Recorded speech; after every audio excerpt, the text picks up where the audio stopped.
নতুন ইউনিট তৈরি ও কারখানা সম্প্রসারণের জন্য দফায় দফায় প্রয়োজনীয় জমি পুনরুদ্ধারে গিয়ে আবারও প্রবল বাধার মুখে ডিভিসি কর্তৃপক্ষ। দখল হয়ে যাওয়া জমি উদ্ধারে গিয়ে বুলডোজার চালাতে গিয়ে আবারও অগ্নিগর্ভ পরিস্থিতি দুর্গাপুরের মায়াবাজারের ডিটিপিএস এলাকায়। 70-এর দশকে স্থাপিত দুর্গাপুর ডিটিপিএস বিদ্যুৎ কেন্দ্রের একাধিক ইউনিট ইতিমধ্যেই বন্ধ হয়ে গেছে। সম্প্রতি কেন্দ্রীয় সরকার এখানে 800 মেগাওয়াটের সুপার ক্রিটিক্যাল ইউনিট তৈরির অনুমোদন দিয়েছে, যার জন্য 8,500 কোটি টাকা বিনিয়োগ করা হবে। সেই প্রকল্পের জন্য জমি দখল মুক্ত করা হচ্ছে। শুধুমাত্র বাইরের থেকে এসে ইন্ধন যোগাচ্ছে। ওই ছেলেটি এসে এখানে কিছু ছেলেকে পকেট থেকে বের করে নিয়ে এসে তাদের মাধ্যমে একটা আন্দোলন তৈরি করছে, যে আন্দোলনটা কোনো যুক্তি নেই। সেই আন্দোলনের মাধ্যমে নিজে উপরে উঠতে চাইছে, বাদ বাকি বস্তি বালুকে গভীর অন্ধকারে ফেলে দিচ্ছে। আমরা এটা হতে দেবো না। অরিন্দম নায়ক সে এখানকার বাসিন্দা নয়, ও সব দলের সাথে যুক্ত, ও সব ঘটনার সাথে যুক্ত আছে। অরিন্দম নায়ক ও থাকে এখন সবুজনগর।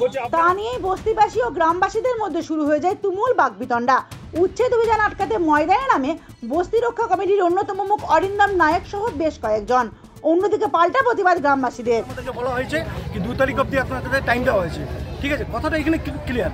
তারপরে এই যে উত্তেজনাটা হলো কিসের জন্য? ওই যে এইটা ওর নাটক, ও নাটক করে বারবার এসে এখানে এই নাটকগুলো করছে। ঠিক আছে, এখন আমরা চাই যে প্ল্যান আর সুস্থভাবে সব জিনিস জন্য যেই টাইমিংটা আছে সেই টাইমিং মতন হোক। উচ্ছেদ অভিযানে বাধা দেওয়ায় গ্রামবাসীদের হাতে আহত হন বস্তি রক্ষা কমিটির অন্যতম মুখ অরিন্দম নায়ক সহ বেশ কয়েকজন, এমনটাই অভিযোগ। অন্যদিকে এই উচ্ছেদ ঘিরে পরিস্থিতি এতটাই উত্তপ্ত হয়ে উঠেছে তা সামাল দিতে বেশ বেগ পেতে হয় দুর্গাপুর থানার পুলিশকে।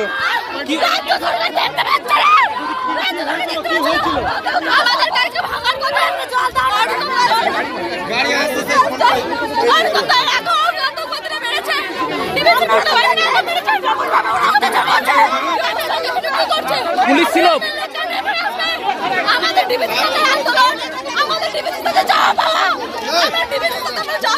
ডিভিসি কর্তৃপক্ষ সিদ্ধান্ত নেয় যে আগামী 1 এপ্রিল পর্যন্ত উচ্ছেদ অভিযান স্থগিত রাখা হবে। নির্দিষ্ট সময়ের মধ্যে জমি খালি না করলে আবারও উচ্ছেদ অভিযানে নামবে ডিভিসি কর্তৃপক্ষ। দুর্গাপুর থেকে নিজস্ব প্রতিবেদন, সমাজ পরিবর্তনের মানুষ।